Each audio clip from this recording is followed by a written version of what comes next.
Miqe dhe shamirës, i nderuar Zoti Kryeministër.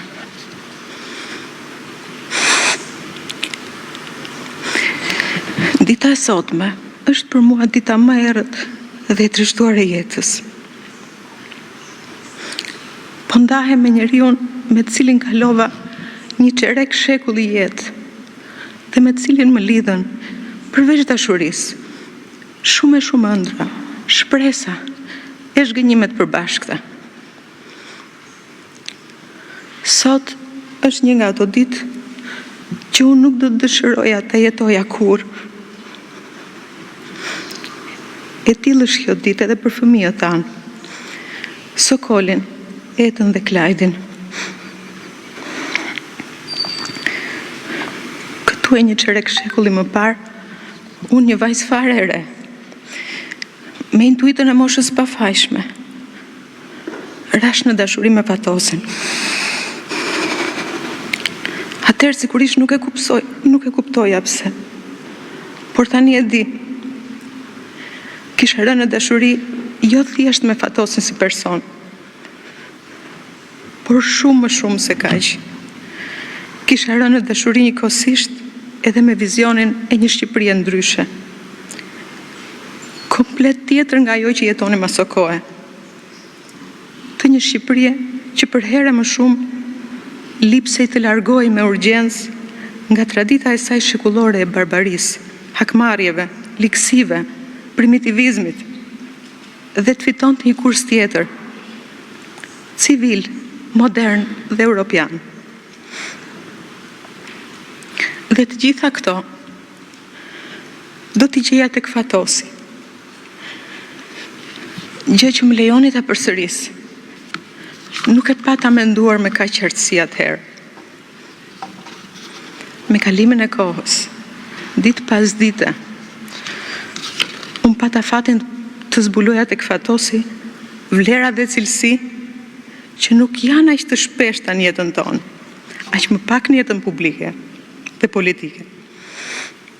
Për këtë arsye, e ndjej për detyrë publike dhe morale që disa cilësi të tijat, të cilat me mirënjohje të thellua them, besoj se i njohim të gjithë. Por mbase, kur vjen një moment si ky, ja vlen të përmblidhen. Sepse Fatosi ishte shumë më tepër se sa një figurë publike. Shumë më tepër nga ato që janë thënë dhe do të thuhen në histori dhe nëpër media.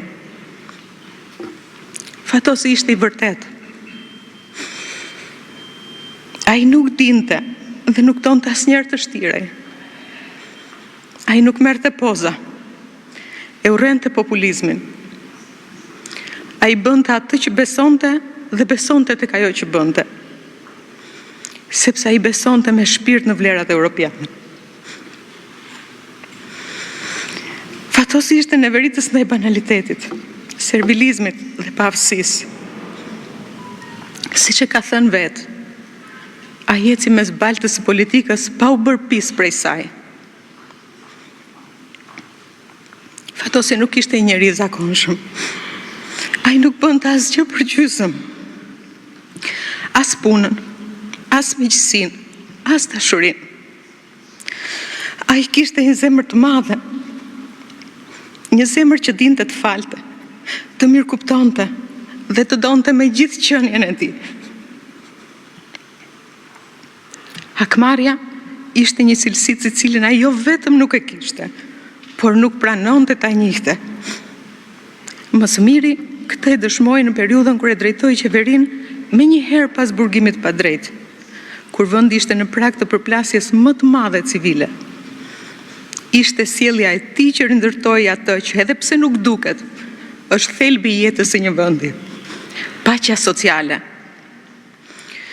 Në emër të saj, Fatosi solli një frymë të re, që e konsideronte jetën politike jo si përplasje, por si garë dhe konkurrencë, përplasje alternativash dhe jo luftë, por si marrëveshje dhe kompromis.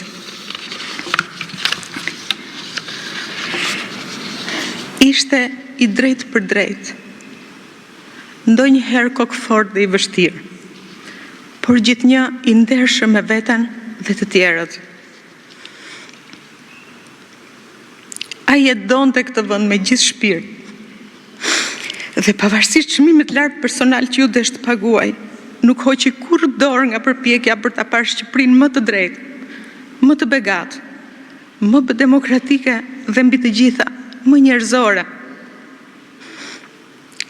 Të tillë paraqitja i Shqipërinë edhe në takimet ndërkombëtare me burrat e shteteve, nga Washingtoni në Bruksel, Paris, Londër, Athinë, Stamboll e gjetk, në takimet ku tingëlloi veç të tjerave edhe elokuenca e tij e njohur.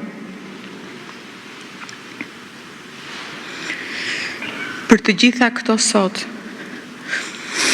me zdimje së thellë, kam një ndjenjë edhe më të lartë mirënjohje. Mirënjohje që pata fatin ta njihja. Mirënjohje që pata fatin të ecja krahti. Të qeshnim dhe të vuhanim bashk. Të jetonim.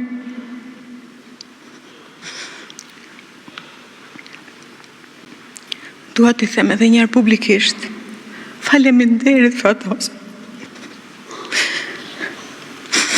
Faleminderit që më deshe dhe që më the mundësin të dua. Faleminderit që ishe ky që ishe.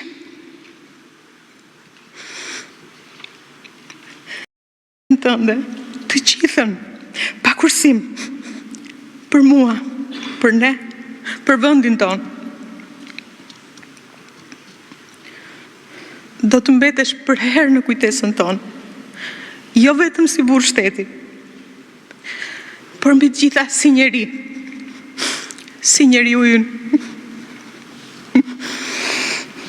U presh në paqen pranë Zotit.